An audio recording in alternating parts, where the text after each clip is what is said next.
بسم الله الرحمن الرحيم. السلام عليكم ورحمة الله وبركاته. إن الحمد لله نحمده ونستعينه ونستغفره ونستهديه ونتوب إليه ونعوذ بالله من شرور أنفسنا وسيئات أعمالنا. من يهده الله فلا مضل له ومن يضلله فلا هادي له. أشهد أن لا إله إلا الله وحده لا شريك له وأشهد أن محمدا عبده ورسوله صلى الله عليه وعلى آله وأصحابه ومن سار على نهجه واستنى بسنته إلى يوم الدين وسلم تسليما كثيرا. أما بعد. Kaum muslimin, jamaah yang dimuliakan Allah, ikhwani wa akhwati fid din. Alhamdulillah, kita bersyukur kepada Allah Subhanahu wa taala yang dengan limpahan nikmatnya kita masih bisa beraktivitas, beribadah dan beramal saleh. Di malam hari yang berbahagia ini Allah mudahkan kita untuk bermajlis di dalam taman-taman surga dalam rangka mempelajari agama Allah Subhanahu wa taala, hadis-hadis Rasul sallallahu alaihi wasallam. Semoga ilmu yang kita pelajari, yang kita dapatkan di malam hari ini menjadi ilmu yang bermanfaat, ilmu yang mengantarkan kita kepada jalan yang diridhai oleh Allah Subhanahu wa taala, jalan yang lurus. Dan kita berharap kepada Allah Subhanahu wa taala semoga Allah berikan kita selalu petunjuk dan hidayahnya agar bisa menjadi hambanya yang terbaik, yang bertakwa di hadapan Allah Subhanahu wa taala. Allahumma amin ya rabbal alamin. Salawat beriringkan salam tak lupa kita sampaikan untuk hamba kekasihnya, manusia terbaik pilihannya, Nabi kita yang mulia Nabi Muhammad sallallahu alaihi wasallam. Allahumma salli ala Muhammadin wa alihi wa sahbihi wasallam.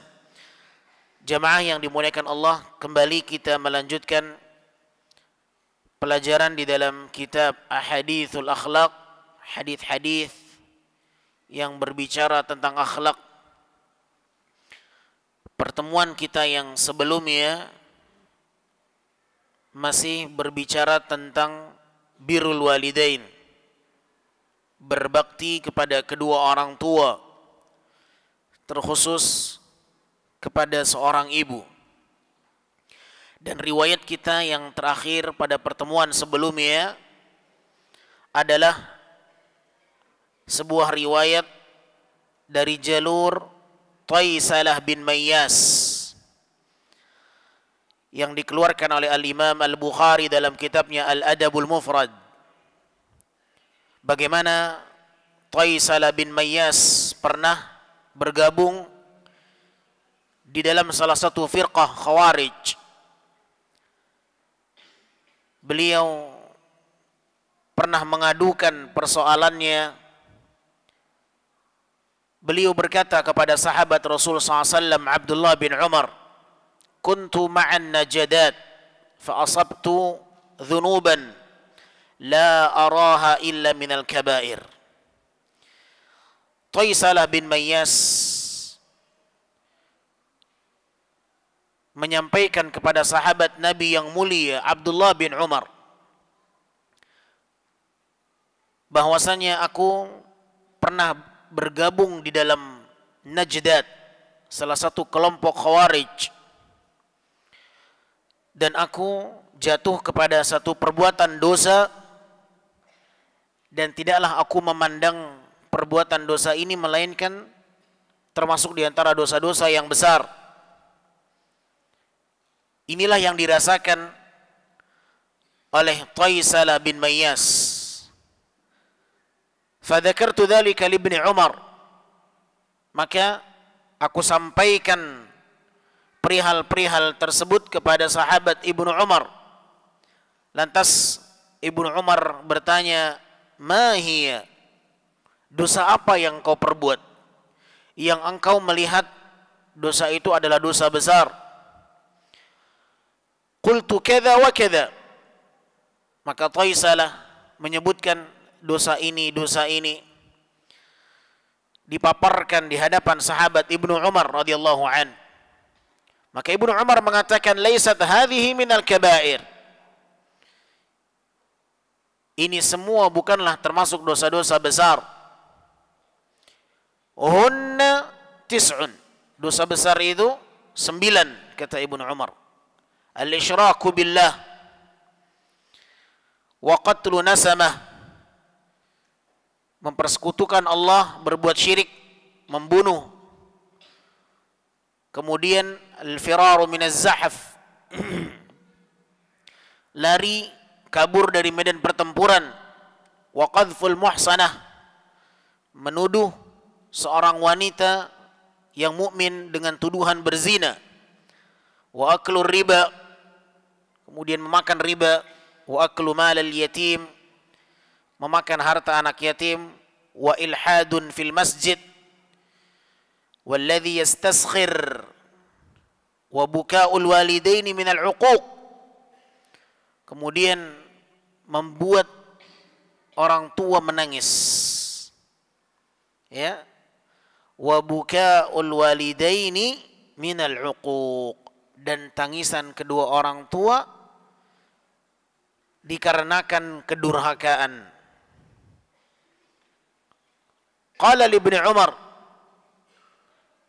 Maka kemudian Ibnu Umar mengatakan kepadaku, "Atafraqun nar wa tuhibbu an tadkhul al-jannah?" Maukah engkau dijauhkan dari api neraka, dimasukkan ke dalam surga? Maka Taisalah bin Mayyas mengatakan, tentu aku ingin dimasukkan ke dalam surga, dijauhkan dari api neraka. Maka Ibnu Umar bertanya, ahayyun waliduk? Apakah orang tuamu masih hidup? Nah, ini dia yang menjadi poinnya. Ahayyun waliduk? Apakah orang tuamu masih hidup? Qultu indi ummi. Maka Taisalah mengatakan, aku memiliki ibu yang masih hidup. Qal, maka Ibnu Umar mengatakan kepadanya, fa wallahi, demi Allah, law alanta lahal kalam, sekiranya engkau berkata kepada orang tuamu, kepada ibumu dengan kelembutan, wa at'amtaha at'am, dan apabila engkau memberikannya makanan, la tadkhulannal jannah majtanabtal kabair, sungguh engkau akan masuk ke dalam surga selama engkau menjauhi dosa-dosa besar. Hadis ini diriwayatkan oleh Imam Al-Bukhari dalam kitabnya Al-Adabul Mufrad. Ma'asyiral muslimin yang dimuliakan Allah, di dalam hadis ini, riwayat ini, Abdullah bin Umar memiliki pandangan yang sama seperti pandangannya Ibnu Abbas radhiyallahu anhuma. Ya. Seperti pandangannya siapa? Ibnu Abbas, yang telah kita lewati bersama riwayatnya ketika Ibnu Abbas didatangi oleh seorang yang telah membunuh wanita yang dicintainya. Ya. Kemudian dia ingin bertaubat, maka Ibnu Abbas mempersoalkan keberadaan orang tuanya. Apakah orang tuamu masih hidup? Ya. Mengapa Ibnu Abbas mempersoalkan keberadaan orang tuanya? Karena berbakti kepada orang tua adalah pintu yang mudah bagi seseorang untuk mendapatkan ampunan dosa. Oleh karenanya Ibnu Abbas ditanya, kenapa engkau menanyakan tentang orang tuanya? Maka Ibnu Abbas mengatakan, aku tidak mengetahui, ma alimtu amalan, aku tidak mengetahui satu amalan yang paling mendekatkan diri kepada Allah dibandingkan berbakti kepada orang tua. Nah, Maka berbuat baik kepada orang tua, berbakti kepada orang tua adalah pintu yang paling mudah bagi seseorang untuk membersihkan dirinya dari dosa. Sebagaimana Ibnu Umar memberikan arahan kepada Taisalah bin Mayyas agar memanfaatkan momen orang tua yang masih hidup untuk maksimal di dalam berbakti kepadanya. Dan Ibnu Umar memberikan 2 poin, ya, bagaimana cara berbakti kepada orang tua di sini. Yang pertama, bertutur kata dengan lembut. Lau alanta lahal kalam wa at'amtaha at-ta'am. Sekiranya engkau berbicara dengan kelembutan dengannya, dengan orang tua, dan engkau berikan dia makan, latadkhulannal jannah. Latadkhulannal jannah. Niscaya engkau akan masuk surga dengannya. Perbuatan itu akan membuatmu, mengantarkanmu ke dalam surga. Ikhwani fid din yang dimuliakan Allah Subhanahu wa taala, maka bertutur kata yang lembut di hadapan orang tua bahagian dari berbakti kepada kedua orang tua, dan memberikan makan terkhusus mereka yang sudah tua, ya. Saatnya anak-anak yang telah berhasil, ya, yang sudah dewasa, yang sudah memiliki penghasilan, inilah saatnya bagi seorang anak untuk berloyal kepada orang tuanya dengan berlomba-lomba memberikan kebutuhan apa yang diperlukan oleh orang tuanya. Nah, berikan makan, ya. Jangan dibuat orang tua berpikir mau makan dari mana. Tidak, kita yang harus berpikir. Ya, seorang anak yang telah beranjak dewasa, saatnya dia yang menafkahi orang tuanya. Dan itu kewajiban seorang anak. Jangan sampai orang tua tidak mengkonsumsi, tidak makan, sedangkan kita memiliki makanan. Nah, ikhwani fid din yang dimuliakan Allah Subhanahu wa taala, telah kita lewati juga pertemuan sebelumnya tentang kisah 3 orang yang terperangkap di dalam apa? Di dalam gua. Ya, 3 orang yang terperangkap di dalam gua, kisah yang diceritakan oleh Nabi SAW.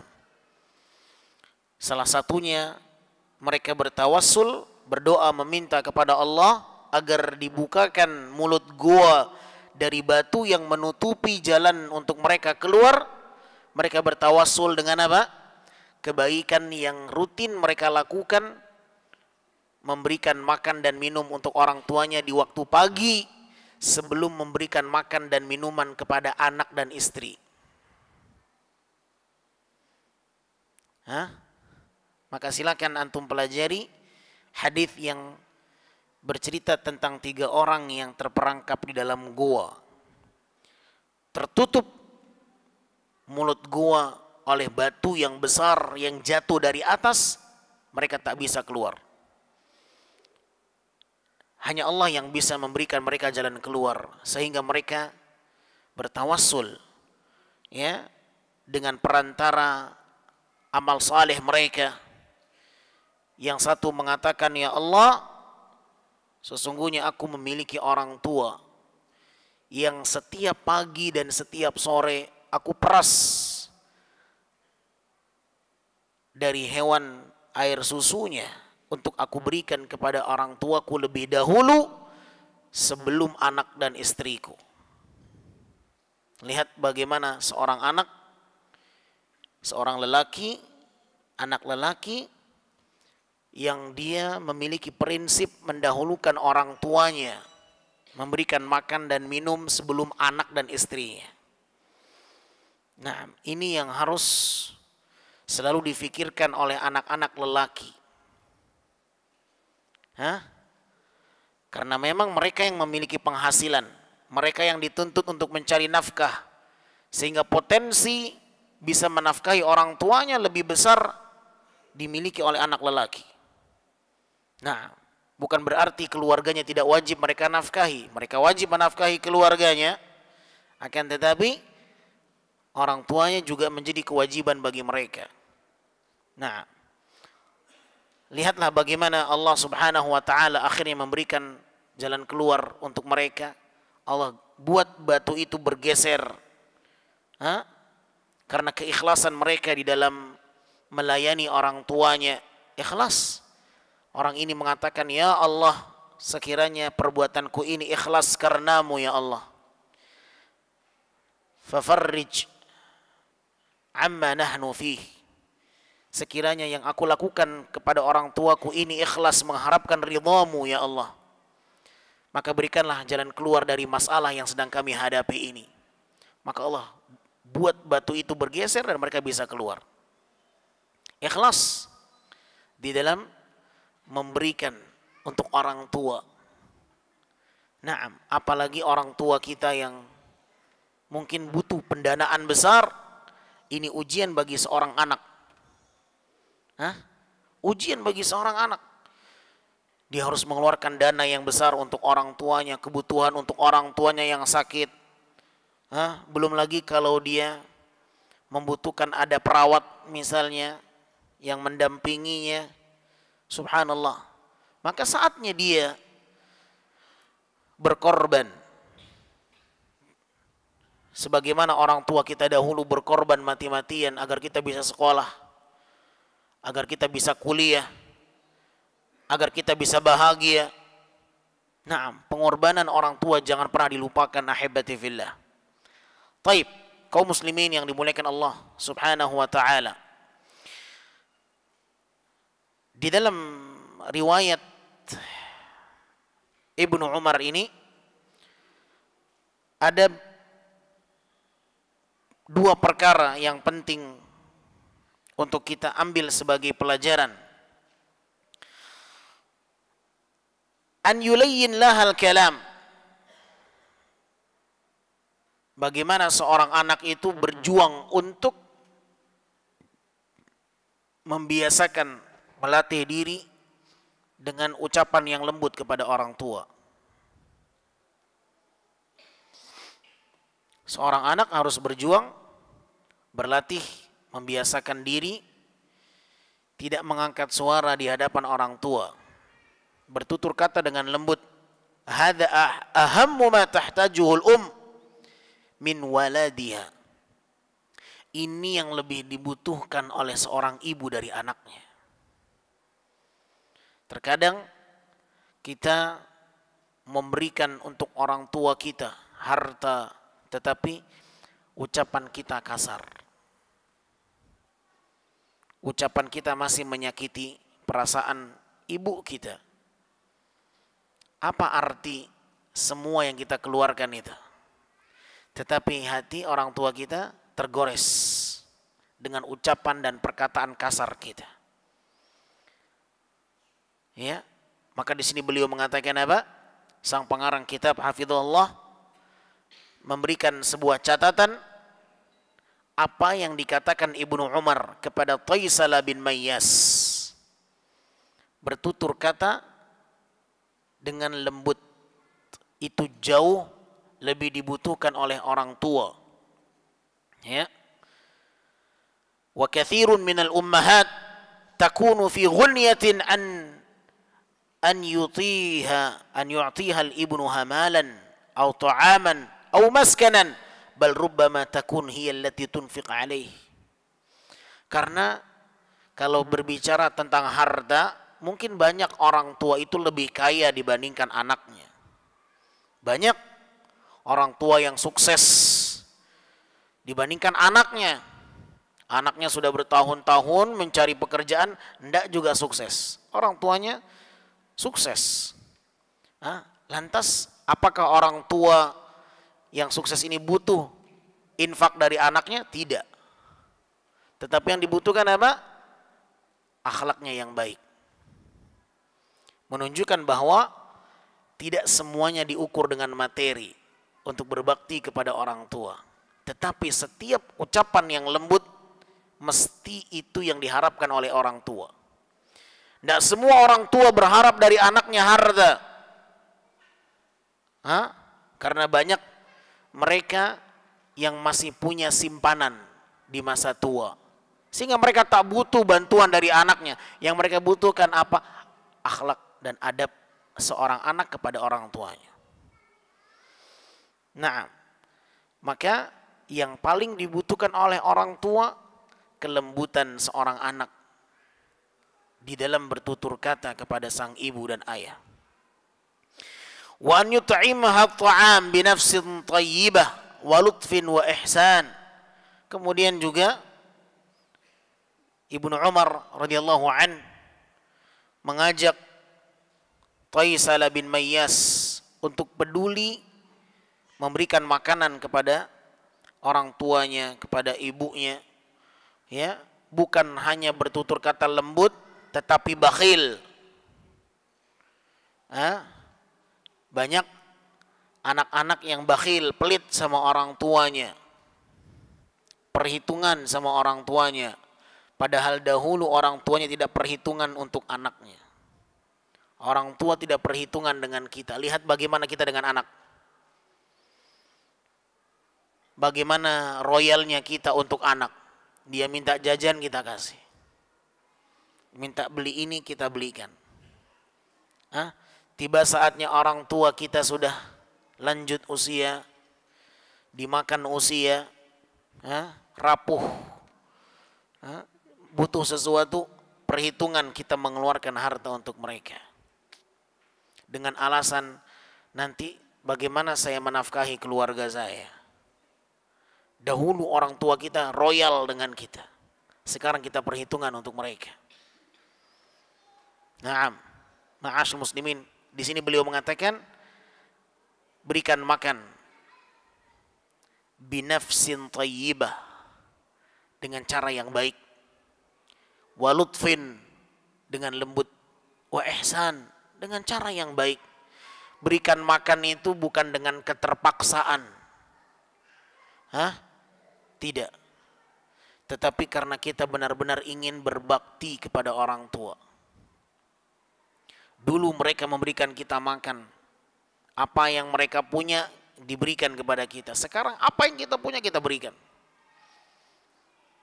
Ma'asyil muslimin yang dimuliakan Allah subhanahu wa ta'ala.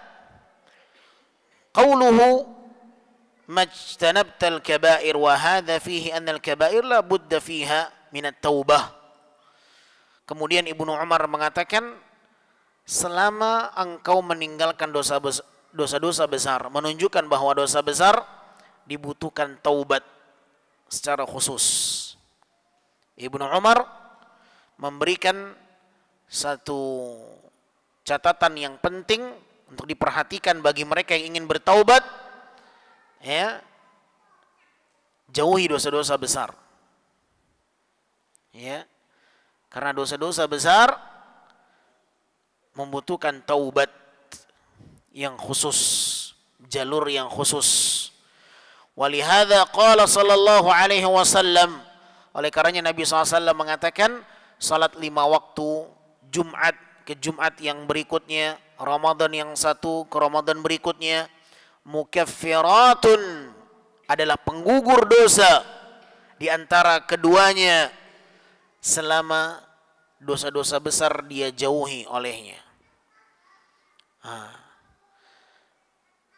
Kita berbuat kesalahan selepas maghrib, dengan salat isya yang kita lakukan, dosa-dosa yang kita lakukan setelah maghrib itu terhapus dengan salat isya.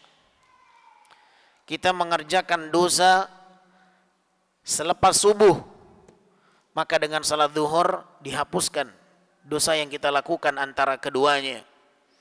kita mengerjakan perbuatan dosa antara zuhur dengan asar. Dengan salat asar diampuni dosa kita yang sebelumnya. Demikian halnya Ramadan ke Ramadan yang berikutnya. Berjumpanya kita dengan bulan Ramadan ya menggugurkan dosa di antara keduanya. Subhanallah. Nah, selama bukan dosa-dosa besar. Selama dia menjauhi dosa-dosa besar. Artinya apa? Yang diampuni itu dosa-dosa kecil. Dosa besar tidak termasuk di dalamnya. Dosa besar dibutuhkan cara yang sifatnya khusus untuk membersihkannya dengan taubat. Nah, hadis ini sahih diriwayatkan oleh Imam Muslim. Fahadhihi faraid 'azimah, maka inilah kewajiban yang sangat besar. Wa ma'a dzalika faqad ishtarata Nabi sallallahu alaihi wasallam li takfiriha adz-dzunub ijtinab al-kaba'ir wa tauba minha.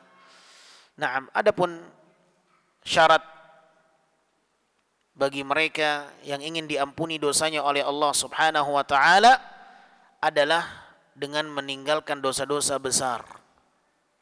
Naam. Asyahid min hadzal athar huwa 'idhamu sya'ni birril walidah. Yang menjadi poin dalam athar Ibnu Umar ini adalah betapa tingginya, betapa besarnya kedudukan bakti seorang anak kepada orang tuanya, berlemah lembut di dalam bertutur kata, berbuat baik kepadanya, dan ini adalah sebab terbesar yang mengantarkan seorang masuk ke dalam surga. Walil hadithi silah, dan perbincangan masalah bakti kepada orang tua akan bersambung kepada pembahasan yang berikutnya. Nah, kalau kita buka lembaran setelahnya, maka al-muallif sang pengarang kitab hafizahullah masih melanjutkan pembahasan tentang bakti kepada orang tua. Nah, ya, panjang. Poin yang berbicara tentang bakti kepada orang tua ini betul-betul dimaksimalkan oleh sang pengarang kitab. Seakan-akan beliau ingin mengisyaratkan kepada kita, memang di poin ini kita banyak yang kena. Harus diporsir pembahasan ini. Harus dimaksimalkan pembahasan bakti kepada orang tua ini. Karena sudah banyak yang lupa anak sama orang tuanya. Nah, di sini beliau mengatakan hafizahullah, la yazalul hadits mausulan. Perbincangan kita masih melanjutkan tentang bakti kepada orang tua, kepada ibu secara khusus, wal walidah ala wajhil khusus. Hadis yang berikutnya dibawakan oleh sang pengarang kitab dari jalur sahabat Al-Miqdam bin Ma'di Karib. Al-Miqdam bin Ma'di Karib radhiyallahu anhu, bahwasanya Rasulullah SAW bersabda, innallaha yusikum bi ummahatikum thalatha. Kata Nabi SAW, sesungguhnya Allah berwasiat kepada kalian untuk selalu berbuat baik kepada ibu kalian. Nabi mengulanginya 3 kali. Sesungguhnya Allah memerintahkan kalian untuk berbuat baik kepada ibu kalian. Allah berwasiat untuk berbuat baik kepada ibu kalian. Innallaha yusikum bi abaikum. Setelah itu Nabi mengatakan Allah berpesan dan berwasiat kepada kalian untuk berbuat baik kepada ayah kalian. Setelah ibu 3 kali, ayah 1 kali. Innallaha yusikum bil aqrabi fal aqrab. Setelah itu Nabi mengatakan, dan Allah memerintahkan kalian untuk berbuat baik kepada kerabat yang terdekat dan yang terdekat. Nah, itu urutannya, skala prioritas. Ibu nomor 1, nomor 2, nomor 3. Setelah itu ayah, setelah itu kerabat. Nah, jangan salah urutannya. Ya, Jangan salah urutannya. Hadis ini diriwayatkan oleh Imam Ibnu Majah dan disahihkan oleh Syekh Al-Albani rahimahullahu taala. Karrar sallallahu alaihi wasallam al-wasiyah bil ummahat 3 marrat. Ya, Nabi sallallahu alaihi wasallam berwasiat melalui lisan yang mulia dari manusia terbaik pilihan Allah, ya, untuk berbuat baik kepada ibu 3 kali. Limazidi ta'kid ala 'idhami haqqihinna, yang menunjukkan betapa besarnya, yang memberikan penekanan, penegasan betapa besarnya hak seorang ibu. Kenapa? Lita'bihinna, karena ibu sudah lelah karena keletihannya, kecapeannya, jerit payahnya, wa ihsanihinna, karena kebaikannya yang begitu dalam, ya, kepada kita. Kepayahannya di saat mengandung kita, fil hamal, wal wada', kepayahannya di saat melahirkan kita, war radha', kepayahannya di saat menyusui kita, wat tarbiyah, dan kesabarannya di dalam mendidik kita. Nah, siapa yang lebih sabar mendidik anak, ayah atau ibu? Ayah atau ibu? Oh, ayah Ustadz, ayah saya lebih baik. Iya, karena ayah itu sesekali, ibu 24 jam di rumah. Ayah itu baik, nggak apa-apa, karena memang dia cuma sebentar di rumah, dia itu pergi lagi. Yang 24 jam ngadepin kita siapa? Ibu. Coba ayah suruh 24 jam di rumah. Subhanallah. Ibu yang bersabar mendidik kita di rumah, ya ikhwan. Thumma qala fi rabi'ah, kemudian yang keempat baru Nabi SAW mengatakan, innallaha yusikum bi abaikum, sesungguhnya Allah berwasiat untuk berbuat baik kepada ayah kalian. Lima lahum minat tarbiyati wal ihsan wa anna dhalika ta'akkud duna ta'akkud di haqqil ummahat. Ayah kita juga membesarkan kita, mendidik kita, menafkahi kita, capek juga, sama-sama capek, tetapi kelipatannya berbeda.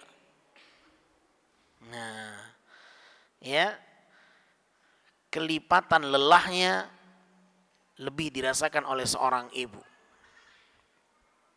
Nah, subhanallah. Kemudian hadis yang selanjutnya dibawakan oleh sang pengarang kitab hafizahullah taala dari sahabat Abdullah bin Amr radhiyallahu anhuma. Qal jaa rajulun ila Nabi sallallahu alaihi wasallam yubayi'u 'ala al-hijrah. Ada seorang lelaki yang datang kepada Nabi SAW berbaiat di atas hijrah dia. Ya, dia ingin membaiat Nabi di atas hijrah, bahwa dia meninggalkan semuanya, siap dia berbaiat di atas itu, siap dia meninggalkan segalanya untuk bisa ikut dalam hijrah. Wa taraka abawaihi yabkiyan, tetapi untuk hijrah itu dia tinggalkan kedua orang tuanya menangis. Dia tinggalkan kedua orang tuanya apa? Menangis. Apa kata Nabi SAW? Nabi mengatakan, irji' ilaihima, engkau pulang, kembali, temui keduanya, temui kedua orang tuamu, pulang, kembali. Wa adhikhuma, buat mereka tertawa, kama abkaitahuma, sebagaimana engkau telah membuat keduanya menangis. Masya Allah. Ini yang ingin dilakukan oleh anak ini bukan maksiat. Apa? Hijrah. Dia ingin hijrah. Ya, ikut bersama Nabi SAW ke kota Madinah, meninggalkan kota Mekah. Dia tinggalkan semuanya, hartanya dia tinggalkan, rumahnya dia tinggalkan, kehidupannya dia tinggalkan. Dan yang dia tinggalkan siapa? Orang tuanya. Ibunya, ayahnya menangis. Dia dibutuhkan oleh orang tuanya. Maka Nabi SAW tak mengharuskan dia untuk hijrah karena ada alasan.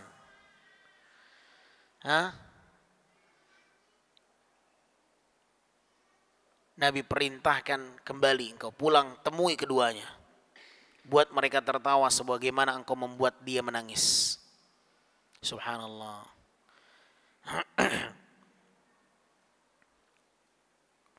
Min jazail walidain an yakuna al-walad daiman mudkhilan as-surur alaihima. Seorang anak harus berusaha membalas kebaikan orang tua. Dengan cara apa? Dengan cara memberikan kebahagiaan kepada orang tuanya. Bagaimana orang tuanya selalu bahagia, dia bisa memberikan kebahagiaan untuk orang tuanya. Naam. Fala yaf'al amran yuhzin. Jangan dia membuat orang tuanya menangis. Ya, jangan dia melakukan perkara-perkara yang membuat orang tuanya sedih.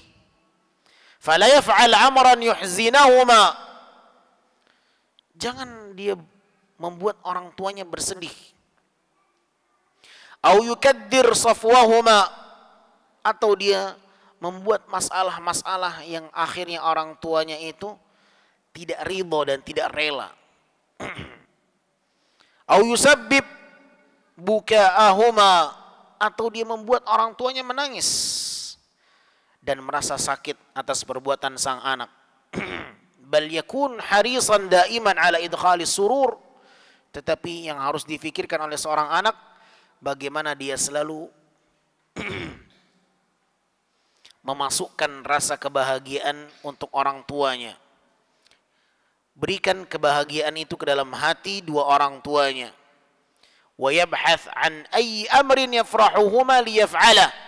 Dia harus mencari cara apapun yang bisa membuat orang tuanya bahagia, dia harus lalui itu. Selama tidak melakukan larangan-larangan Allah.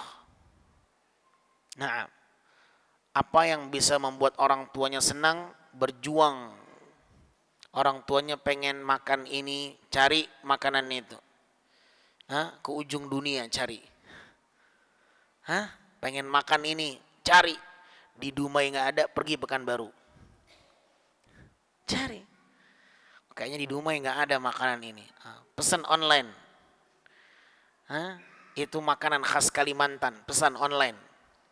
Orang tua pengen makan ini. Kita tahu dia pengen itu, jangan nunggu dia bilang ke kita ya ikhwan. Kita tahu orang tua pengen sesuatu, jangan nunggu dia minta ke kita. Harus kita yang langsung berinisiatif cari untuk apa yang diinginkan olehnya. Nah, jangan dibuat orang tua itu memelas dan meminta-minta kepada anaknya. Sebagian anak hilang kepekaan dirinya. Hilang kepekaan dirinya. Ya.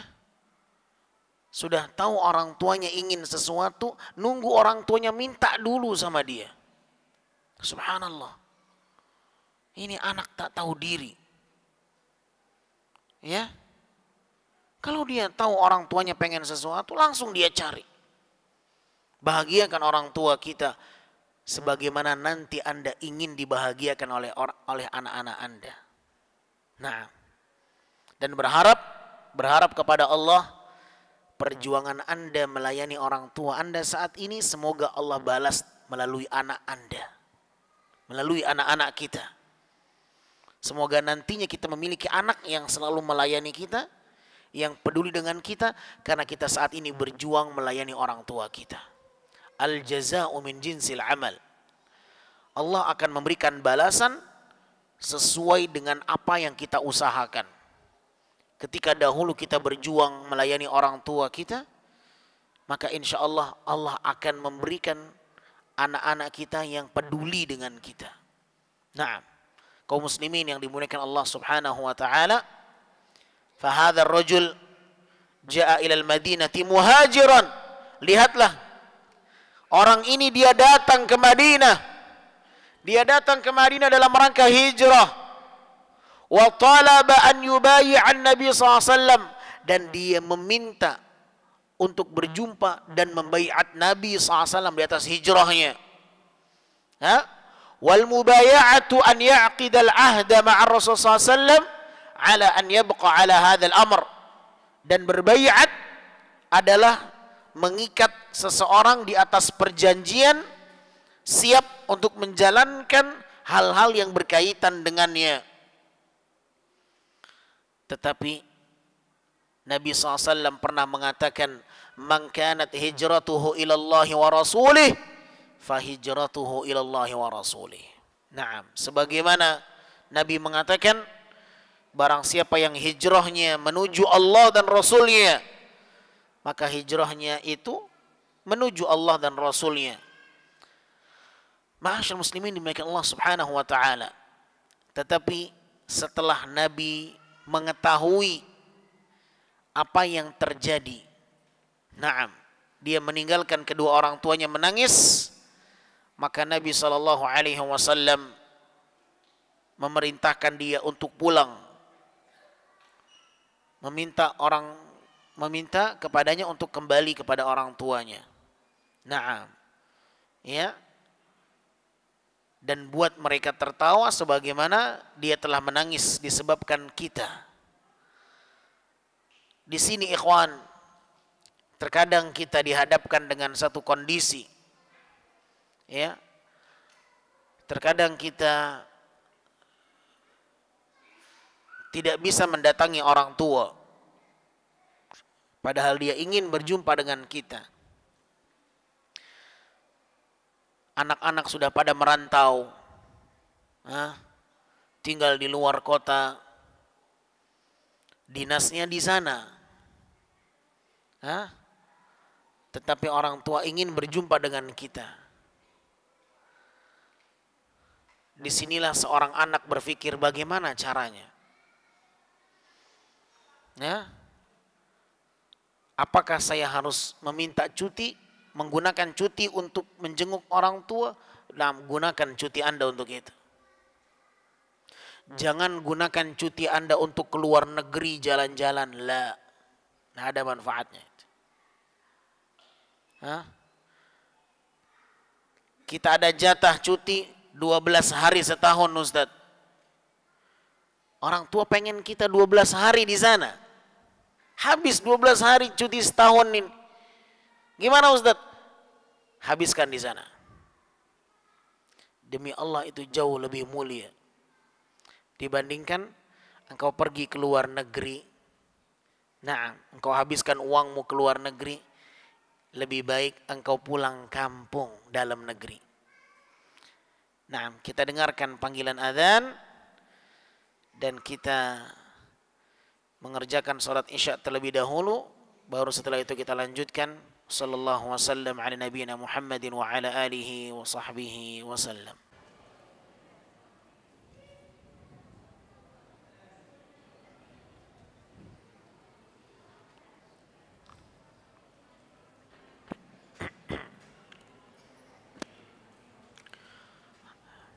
Bismillahirrahmanirrahim.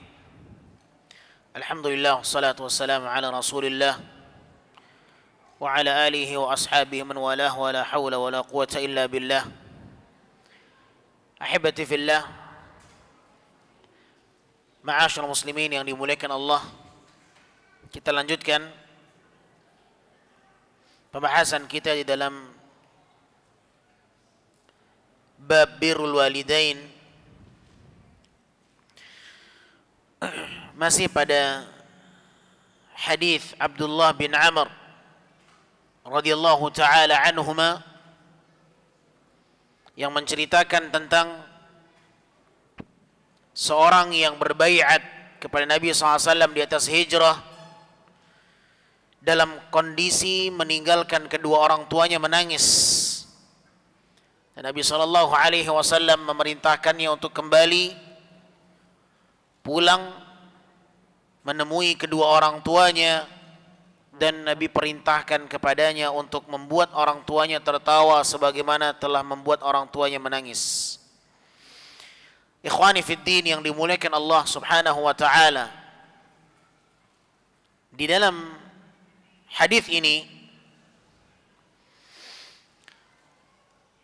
Al-Imam Ibnu Hajar Al-Asqalani rahimahullahu taala memberikan satu pandangan tentang sebuah hadis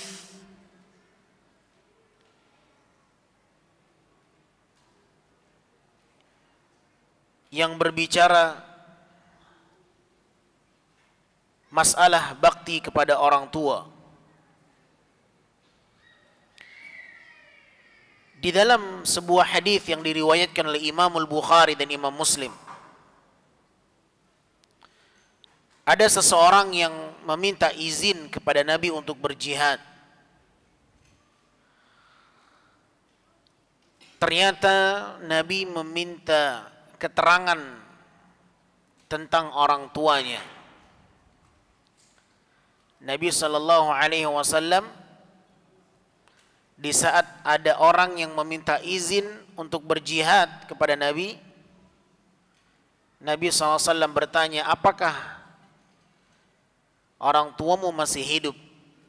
Ahayyun walidaka? Maka orang ini mengatakan, na'am, orang tuaku masih hidup. Nabi mengatakan, fafihima fajahid. Maka berjihadlah engkau dengan berbakti kepada kedua orang tuamu di sana. Al-Imam Al-Hafidh Ibnu Hajar rahimahullah mengatakan, in kana laka abawan fa abligh juhdaka fi birrihima wal ihsan ilaihima fa inna dhalika yaqumu laka maqama qitalil adu. Ketika Nabi sallallahu alaihi wasallam menanyakan perihal kedua orang tuanya yang masih hidup, di saat orang ini meminta izin kepada Nabi untuk berjihad, dan ternyata Nabi mengatakan, dengan kedua orang tuamu lah engkau berjihad di sana. Berbaktilah engkau dengan kedua orang tuamu. Ibnu Hajar mengatakan, yaitu apabila kedua orang tuamu dan engkau bisa memaksimalkan usahamu di dalam berbakti kepada keduanya, maka itu telah menduduki kesamaan seseorang yang memerangi musuh. Itu adalah kesetaraan seseorang yang berpahala dengan jihad. Betapa besarnya kedudukan seorang yang berbakti kepada orang tua.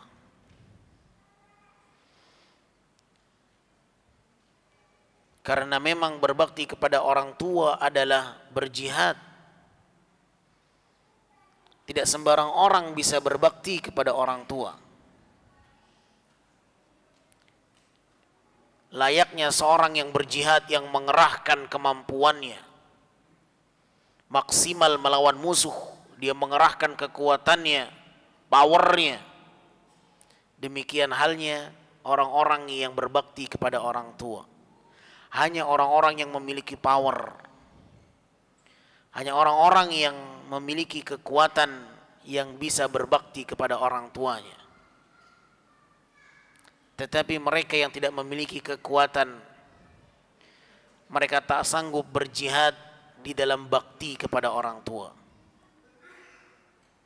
Kita dapati banyak anak-anak yang mereka kewalahan mengurusi orang tuanya.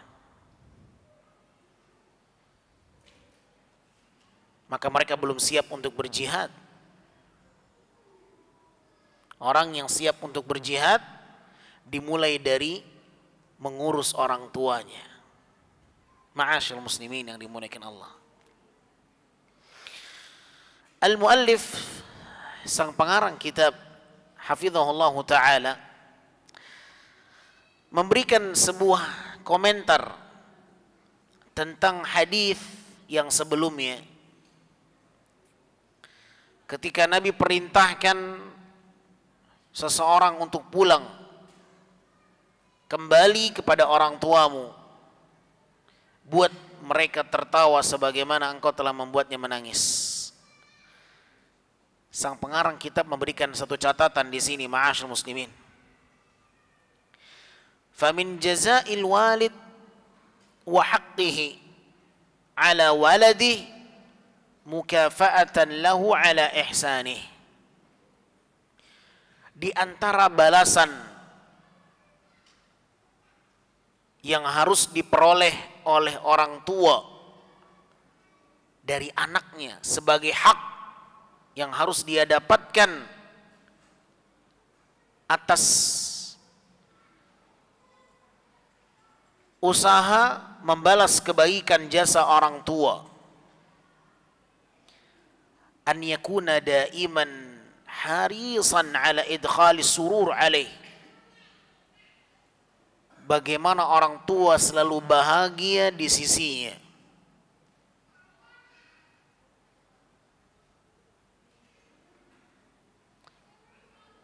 Ini balasan yang harus didapatkan oleh orang tua dari anaknya.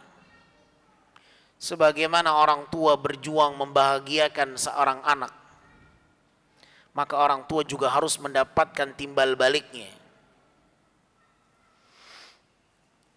Oleh karenanya, kata beliau, walihada idza arada an yarhal li talabi ilmin mathalan aw li tahsil tijarah aw nahwi dhalik fala yarhal wa yatruk abuwayhi yabkiyan alaihi. Oleh karenanya, kata beliau, apabila seseorang hendak ingin melakukan sebuah perjalanan dalam rangka menuntut ilmu misalnya, atau dia ingin pergi karena ingin berniaga, berjual beli, berbisnis, tijarah, atau yang semacamnya, maka jangan dia pergi dan meninggalkan orang tuanya menangis. Ini faidah yang dibawakan oleh Syekh Abdul Razzaq hafizahullah ta'ala terkait perintah Nabi kepada sahabatnya yang disuruh pulang untuk kembali menjumpai orang tuanya yang menangis ditinggal oleh anaknya. Kembali engkau pulang, buat mereka tertawa sebagaimana engkau telah membuat mereka menangis. Faidahnya apa? Kata beliau, seorang anak ketika dia ingin pergi dalam rangka apa? Menuntut ilmu. Sebagaimana orang ini, sahabat ini pergi dalam rangka hijrah, ibadah. Atau umrah misalnya. Ibadah, menuntut ilmu, atau ingin pergi dalam rangka bisnis, berniaga, tijarah, berjual beli, atau yang lainnya yang semacam dengannya, maka jangan sampai dia pergi meninggalkan orang tuanya dalam kondisi menangis. Itu catatannya, itu poin pentingnya. Kalau menangis, balik.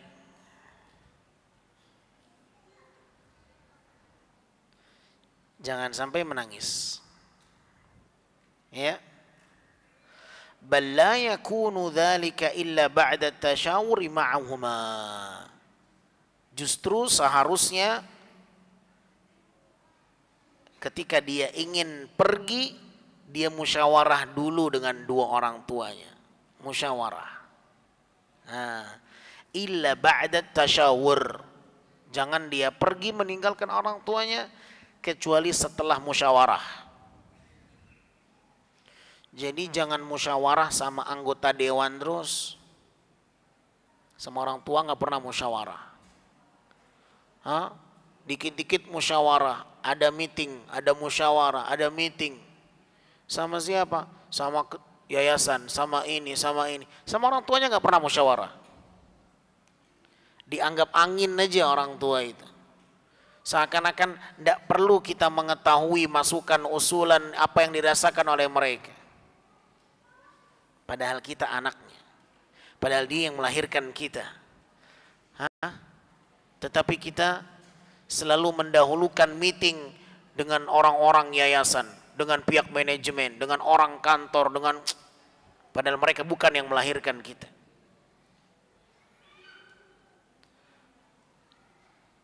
Maka tidak dia meninggalkan orang tuanya kecuali dia bermusyawarah dengan orang tuanya. Wa mura'at halihima. Dan di sini pelajaran yang bisa kita ambil, kata beliau, seorang anak harus terus memantau, mengawasi kondisi dua orang tuanya yang ditinggal. Ini pelajaran. Seorang anak harus selalu mengawasi, memantau kedua orang tuanya. Kalau dia menangis karena kepergian anaknya, maka dia harus kembali.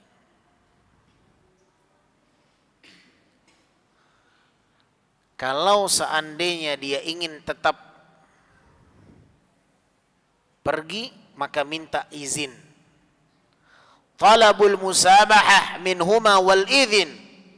Dia harus meminta kemurahan hati orang tuanya melepaskan dia. Meminta izin. Jangan pergi sebelum orang tuanya tahu mau pergi kemana dia. Kaum muslimin yang dimuliakan Allah subhanahu wa ta'ala, lihatlah bagaimana seorang yang meminta izin untuk berjihad kepada Nabi sallallahu alaihi wasallam. Ternyata Nabi sallallahu alaihi wasallam menanyakan bagaimana orang tuanya, apakah masih hidup? Ternyata masih hidup. Nabi memberikan pelajaran, fafihima fajahid. Di dalam kedua orang tuamu itulah engkau bisa berjihad. Berjihadlah engkau di sana. Bukan berarti kalau orang tua masih hidup, anak gak boleh berjihad. Tidak. Bukan berarti seperti itu. Oleh karenanya Al-Imam Ibnu Hajar mengatakan tadi ya Pak, apabila seseorang memiliki kedua orang tua, maka berusaha dia di dalam berbakti kepada orang tuanya, maka itu kedudukannya seperti orang yang sedang berjihad. Maqam qital adu, fa inna dzalika yaqumu laka maqama qitalil adu. Siapa yang bilang berbakti kepada orang tua bukan jihad fisabilillah? Hadis ini jelas riwayat Bukhari Muslim. Nabi mengatakan fafihima fajahid. Berjihadlah engkau dengan berbakti kepada orang tuamu di sana. Makanya nggak sembarang orang yang bisa berbakti kepada orang tua, nggak semua anak bisa. Ya, nggak semua anak siap untuk melayani orang tuanya.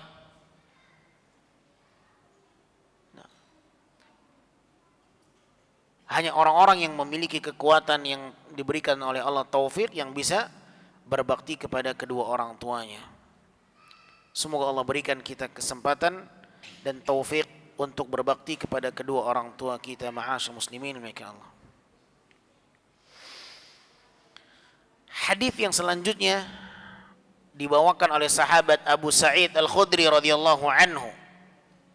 Anna rajulan hajara ila Rasulillah sallallahu alaihi wasallam.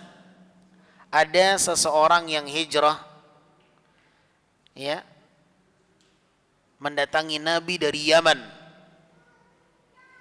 Hajara ila Rasul sallallahu alaihi wasallam minal Yaman.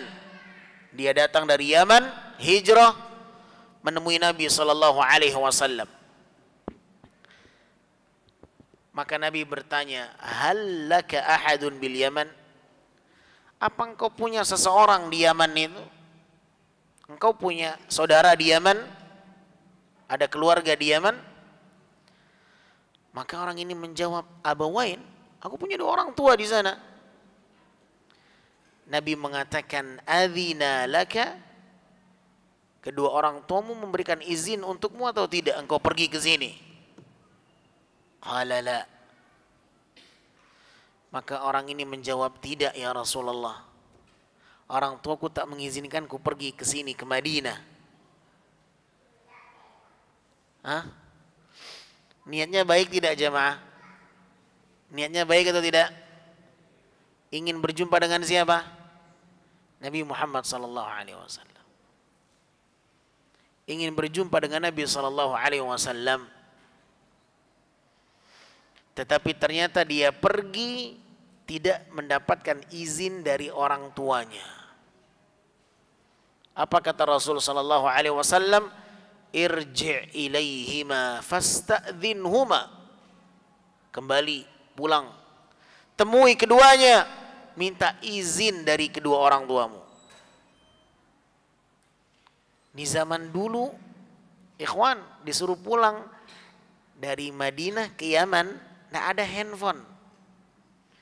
Disuruh minta izin pulang. Kalau di zaman kita minta izin tinggal apa? Telepon. Gampangnya, zaman dulu enggak pulang, disuruh pulang.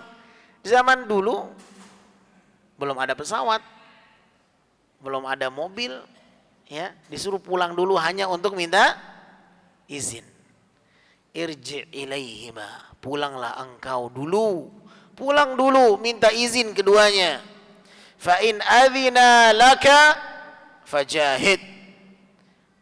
Kalau keduanya memberikan izin kepadamu, silakan kau berjihad. Wa illa fabirrahuma. Tapi kalau engkau tak diizinkan, maka engkau berbakti saja dengan kedua orang tuamu.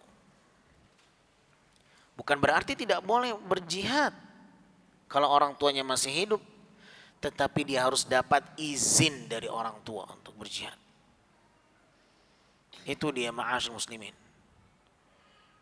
Karena boleh jadi orang tuanya butuh keberadaan anaknya di situ. Ya. Hadis ini diriwayatkan oleh Imam Ahmad dengan sanad yang disahihkan oleh Syekh Al-Albani rahimahullah. Fihi dalil ala annahu yajibu isti'dzanil abawain fil jihad. Hadis ini menunjukkan wajibnya meminta izin kepada kedua orang tua dalam rangka jihad. Wa tahrimuhu idza mana'a minhu al-abwan, dan haram hukumnya apabila orang tuanya tak mengizinkan dia untuk berjihad, atau salah satunya tak mengizinkan, maka haram baginya untuk berjihad. Lianna birrahuma fardu ain, karena berbakti kepada kedua orang tua hukumnya apa? Fardu ain. Ya. Wal ihsan ilaihima min a'zamil jihad, dan berbakti berbuat baik kepada keduanya adalah sebesar-besarnya jihad. Wa qad taqaddama tasmiyatun Nabi SAW lahu jihadan, dan telah kita lalui bersama Nabi menamakan dengan jihad mereka yang berbakti kepada orang tuanya. Subhanallah.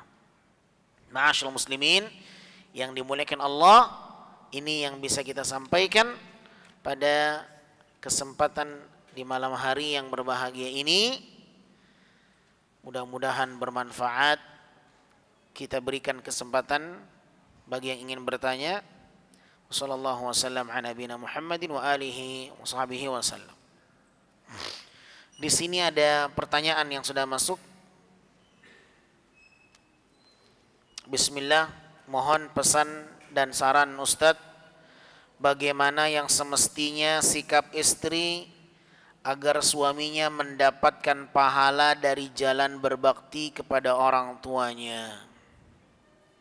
Sikap istri agar suaminya mendapatkan pahala dari jalan berbakti kepada kedua orang tuanya. Nah, ma'asyarul muslimin, Ahibati fillah yang dimuliakan Allah, menikah itu tidak menghalangi seseorang untuk berbakti kepada orang tua.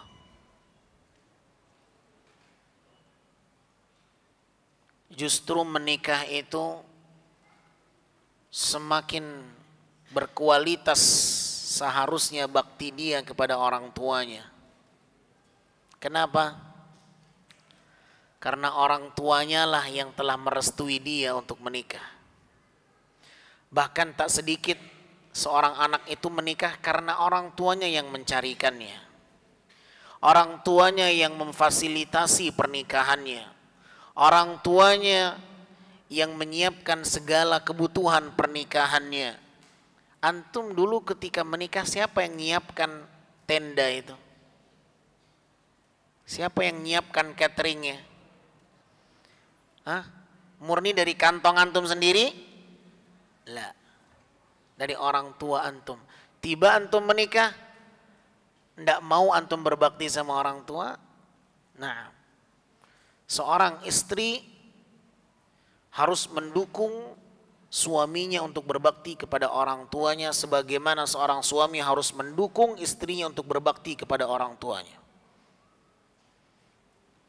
Seorang suami yang tidak mendukung istrinya untuk berbakti kepada orang tuanya adalah seorang suami yang tidak mengenal agama.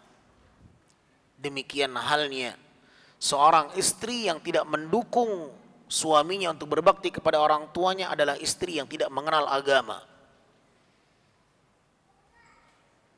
Dia tidak faham betapa mulianya berbakti kepada orang tua. Berarti dia belum mengenal sunnah, dia belum mengaji, dia belum faham dengan agama, dia belum faham dengan syariat. Seorang yang faham dengan agama Allah, kedudukan yang tinggi dalam bakti kepada orang tua, seorang istri akan mendukung penuh bagaimana suaminya berbakti kepada orang tuanya. Demikian halnya seorang suami harus memberikan dukungan penuh kepada istrinya agar berbakti kepada orang tuanya. Namun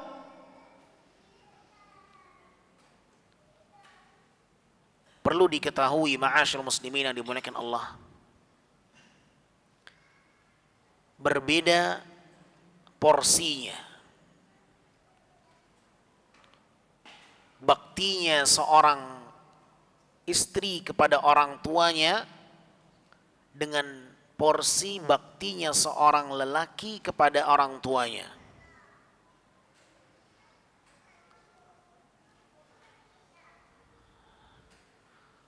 Suami kita yang akan berbakti kepada orang tuanya tidak berbatas. Tetapi seorang istri yang ingin berbakti kepada orang tuanya memiliki batasan. Apa batasannya? Hak suami. Hak suami lebih besar dibandingkan hak orang tuanya setelah dia menikah. Demikian yang diterangkan oleh para ulama. Seorang wanita setelah dia menikah, maka hak suaminya lebih besar dibandingkan hak orang tuanya. Bukan berarti Islam menghalangi wanita untuk berbakti kepada orang tuanya setelah dia menikah, tidak. Tetapi porsinya telah berbeda. Fahami itu. Jangan salah dalam memahami. Jangan nanti ustadz bilang kalau sudah menikah tidak ada lagi hak orang tua. La. Setelah dia menikah, hak suaminya jauh lebih besar dibandingkan hak orang tuanya. Demikian kedudukannya dalam Islam. Mana dalilnya? Siapa yang tahu dalilnya? Siapa yang tahu dalilnya? Ini ada hadiah. Hadiahnya keren.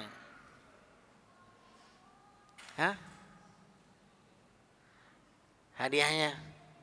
Ini hadiahnya. Kalau nggak bisa jawab, saya yang dapat hadiah ini. Dari panitia nih. cara mudah dengar murattal dimanapun dan kapanpun. Masya Allah. Headset luar biasa ini. Siapa yang bisa jawab? Mana dalil yang menunjukkan hak suami lebih besar dibandingkan hak orang tua wanita yang telah menikah? Fadal. Cepat. Kurang, saya tambahkan lagi. Fadal. Saya tambahkan lagi. Ujung-ujungnya buat saya semuanya. Kalau nggak bisa jawab. Naam. Fadal. Ibu-ibu ada? Kayaknya laki-laki udah angkat tangan, mau pulang.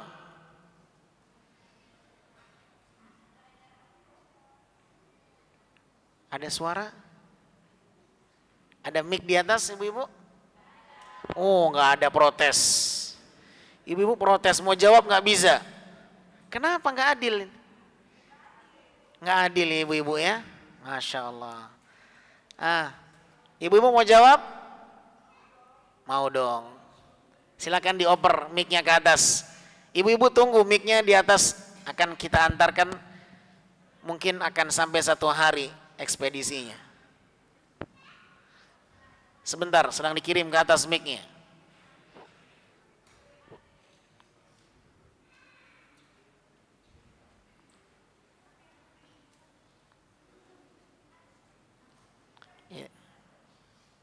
Itu ada yang ngantar ke atas anak-anak. Bapak-bapak nggak ada yang mau jawab?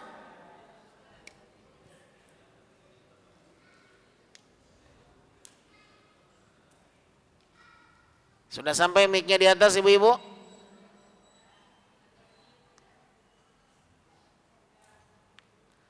Sudah? Silakan jawab. Bismillah.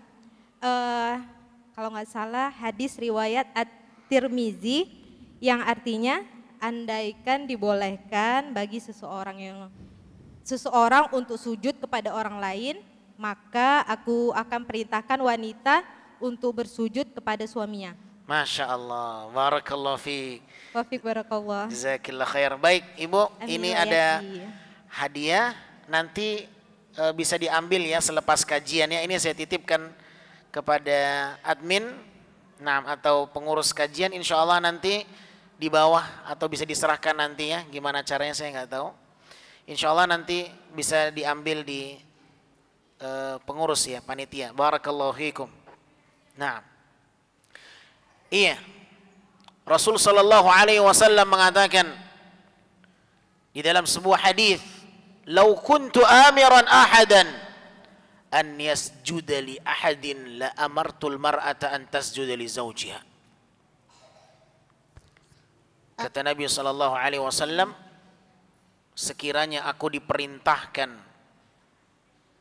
oleh Allah untuk memberikan satu mandat, perintah, agar aku memberikan satu perintah kepada orang lain, kepada manusia, seseorang sujud kepada manusia, niscaya aku akan perintahkan wanita sujud kepada suaminya. Nah, sekiranya aku diberikan wewenang memberikan perintah manusia sujud kepada manusia yang lain, niscaya aku akan perintahkan wanita sujud kepada suaminya, bukan kepada orang tuanya. Menunjukkan betapa besarnya hak suami di saat wanita telah menikah. Demikian halnya hadis yang lain, Nabi SAW juga pernah mengatakan kepada seorang wanita, "Unduri aina anti minhu fa innahu jannatuki aw naruki." Lihatlah posisimu di hadapan suamimu, karena dia adalah surga atau nerakamu. Subhanallah. Jadi seorang istri ketika dia telah menikah, tidak pernah Islam melarang dia untuk tetap berbakti kepada orang tuanya, tidak pernah dilarang. Akan tetapi ketika dia telah bersuami, maka hak suami jauh lebih besar untuk dia perhatikan dibandingkan orang tuanya sendiri. Dan suami yang telah mengenal agama tidak akan pernah melarang istri untuk berbakti kepada orang tuanya. Namun apabila suami belum mengaji, mungkin dia akan menghalangi istrinya berbakti kepada orang tuanya. Maka kalaulah itu yang terjadi, maka istri tetap mendahulukan keinginan suaminya.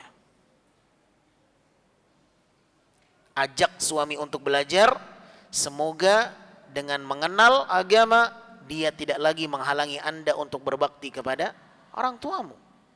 Maka seorang istri yang salihah tidak akan pernah melarang suaminya untuk berbakti kepada orang tuanya. Naam, wallahu a'lam bissawab. Naam, ada pertanyaan yang lain? Fadhal, silakan. Bismillah, Assalamualaikum warahmatullahi wabarakatuh. Waalaikumsalam. Terima kasih atas waktunya yang diberikan kepada kami. Yang ingin kami tanyakan, apabila di dalam keluarga itu memiliki anak perempuan semua, Ustaz. Ya, jadi bagaimana seorang orang tua itu akan mendapatkan bakti daripada anaknya? Karena kan tadi kan orang perempuan diutamakan suaminya, Ustaz. Itu yang pertama. Kedua terkait ini, Ustaz, ibu anak itu dia sakit dan sakit pengeroposan tulang kan? Sehingga siapa yang sakit? Ibu. Orang ibu. Ibu. Nah, sakit. jadi coba dijauhkan sedikit. Jadi dia konsultasi sama dokter bahwasanya dia ini kan suka untuk menahan rasa sakit dari tulangnya itu dia konsumsi obat ramuan dari Cina. Obat Cina itu, Ustaz. Sinse itu. Baik. Sehingga dokter bilang ibu jangan makan ini karena dari sinilah lambung ibu kena, kan gitu. Nah, jadi baru-baru ini juga dia minta saya untuk membelikan obat itu gitu kan. Sementara saya tahu dokter melarang karena tidak baik buat lambungnya. Nah, tapi dia mengatakan kalau nggak minum obat itu ibu nggak kuat nahan sakitnya katanya gitu kan. Jadi ya terpaksa saya belikan juga saat ikut arahan dia kan. Walaupun saya tahu sebenarnya ini kurang baik gitu, dari arahan dokter yang itu sikap kita gimana, Ustaz? Mungkin itu, Pak. Terima kasih. Assalamualaikum warahmatullahi wabarakatuh. Nah, pertanyaan yang pertama terkait masalah seseorang yang memiliki anaknya perempuan semua. Nah, bagaimana dia mendapatkan bakti dari semua anaknya setelah mereka menikah? Sebagaimana yang saya katakan tadi, bahwa Islam tidak pernah melarang, bahkan Islam sangat memerintahkan anak berbakti kepada orang tuanya. Ya, Islam sangat memerintahkan anak berbakti kepada orang tuanya. Namun ketika anak kita menikah dengan lelaki yang tidak faham dengan agama, dikhawatirkan suaminya tak mengizinkan anaknya untuk berbakti kepada istrinya untuk berbakti kepada orang tuanya. Maka bagaimana caranya agar kita tetap mendapatkan bakti anak itu kepada kita?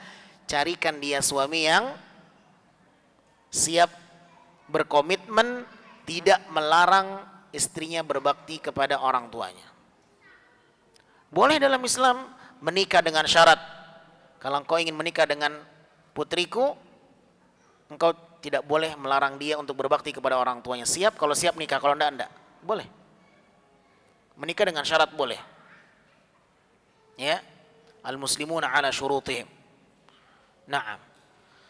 Tetapi kalau tidak kita syaratkan, tetapi kita melihat insya Allah suaminya ini saleh, dan insya Allah tidak akan pernah melarang putrinya untuk berbakti kepada dia, maka insya Allah tidak masalah, nikahkan. Oleh karenanya nikahilah putrimu dengan anak lelaki yang saleh, Nah, Islam telah memberikan aturan memilih calon suami dan calon istri untuk anak-anak kita. Ya, maka jangan salah memilihkan pasangan untuk anak-anak kita. Pilihlah karena apa? Karena pekerjaannya Hah? Karena apa? Karena agamanya. Nah, pilihlah untuk anak kita karena agamanya. Nah, siapa yang bisa menyebutkan hadisnya? Siapa yang bisa menyebutkan hadisnya? Hah?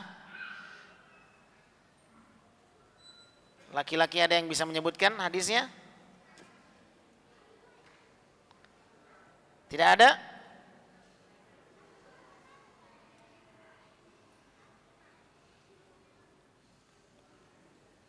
Fadhfar bidzatid din taribat yadak. Nah, menikahilah karena agamanya, maka dia akan mendapatkan keuntungan. Kemudian pertanyaan yang kedua, seorang anak yang memiliki ibunya yang sakit. Sang ibu mengkonsumsi obat tertentu namun dilarang oleh dokter untuk meneruskan mengkonsumsi obat yang diminum selama ini karena memiliki efek yang buruk untuk kesehatannya. Tetapi sang ibu tidak kuat menahan rasa sakit kalau tidak meminum obat itu. Bagaimana sikap kita sebagai seorang anak? Sikap kita sebagai seorang anak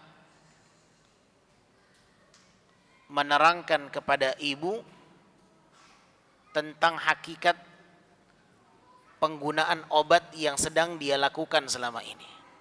Terangkan dengan baik bahwa obat ini memiliki efek samping yang berbahaya kalau diteruskan. Ya, kita bukan tidak ingin membelikan dia obat itu, tetapi karena itu yang lebih maslahat. Sampaikan dengan cara yang baik sehingga orang tua mau menerima keterangan dari kita dan coba untuk mencari solusi apa yang baik untuk dia konsumsi. Jangan kita melarang dia meminum obat ini tetapi tidak ada solusi lain untuk dia meminum obat yang lain yang bisa menghilangkan rasa sakitnya. Coba konsultasikan dengan dokter apa yang lebih aman obat yang dia konsumsi sehingga dia tidak merasakan sakit yang dia rasakan itu, sehingga tetap mendapatkan yang dia inginkan dan kita juga mendapatkan apa yang kita inginkan yang terbaik untuk orang tua kita. Wallahu a'lam bishawab.